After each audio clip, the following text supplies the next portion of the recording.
So we're here today at the Polish Consulate in New York celebrating the first anniversary of the Jan Karski Educational Foundation. So much has happened in a very short period of time, as you know from the event.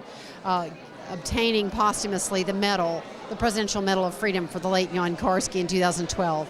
The publication in 2013 of a new U.S. edition, the first one since 1944, of Story of a Secret State, his classic book that we want every student in America to be aware of and to read.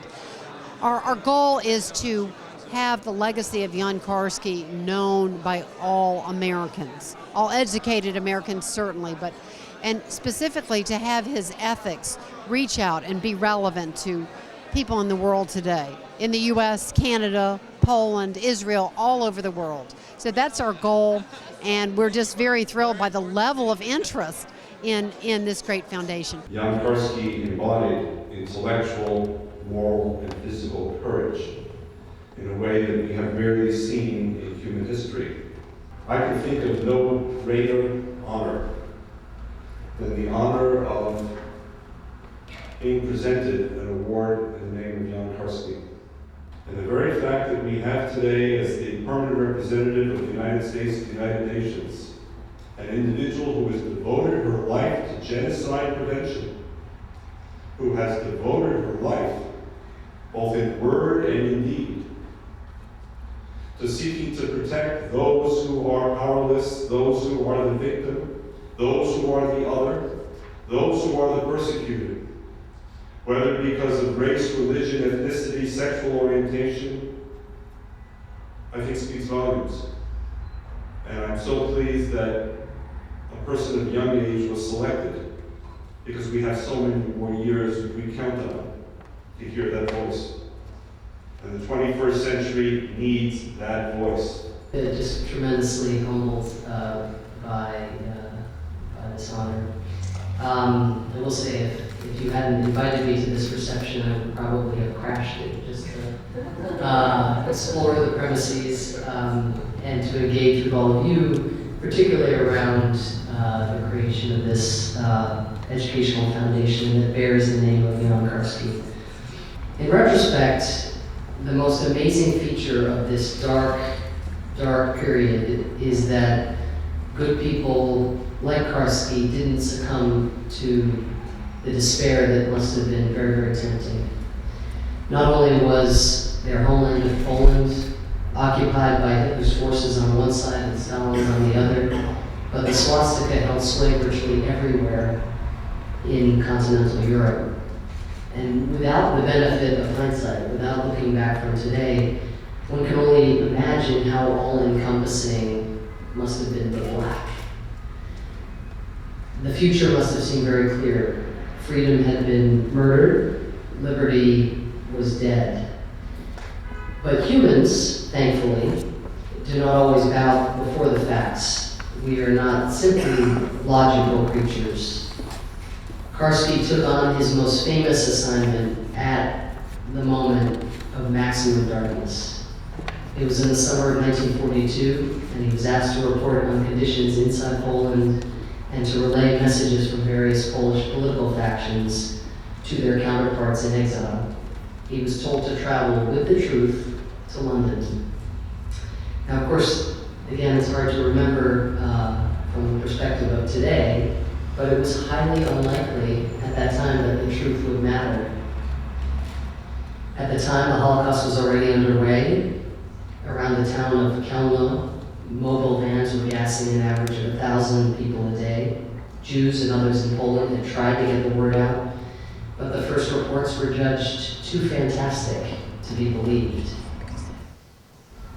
When chemical weapons are used and the doctrine of medical neutrality is obliterated and thousands of people die in Syria after being pulled from their hospital beds by government troops, when rebels are killing and raping with impunity in the Central African Republic, when the Pakistani Taliban elects a leader whose greatest qualification is having ordered the assassination of a young girl simply for demanding her right to attend school, and when Holocaust denial is enjoying a resurgence, we are reminded that every day each of us has a duty to bear witness.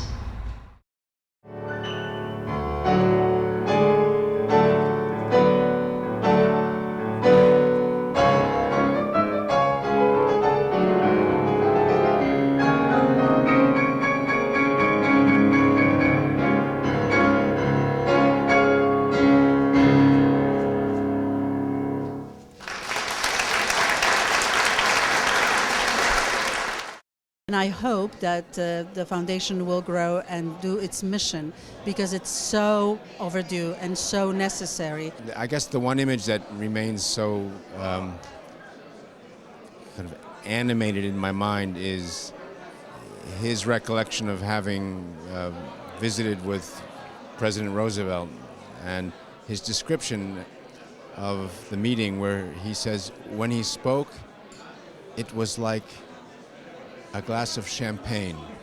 The example of this man who was an ordinary man in an extraordinary time who did extraordinary things is something that future generations can learn about. The cause of educating people about Jan Karski is very close to my family. On both sides of my family, we had people who died at the hands of the Nazis. And actually, on my mother's side, my great-great-aunt was a resistance fighter who actually established a cell of the resistance within Ravensbrück, where she was a prisoner. And my grandmother, my mother's mother, fought in the Warsaw Rising, even though she was only a 17-year-old young medical student. She actually was a nurse who was helping save people. And she actually lost her hearing in one ear because a bomb went off right next to her. So we take it very personally. We're very, very proud that Jan Karski got the medal last year, and this means a lot to us, and we really hope that the word gets out. I feel really honored to be a part of the donation. I feel really honored to give my work, and everything I know is amazing of what he did, and I'm happy to be here. The literature of World War II and is very, very well taken by the students in a sense that they are interested. I was warned by my American colleagues and say, you can't have the Marie Borowski and Naukowska, who wrote about the atrocities of Auschwitz and other concentration camps, because the students will start crying and will get sick.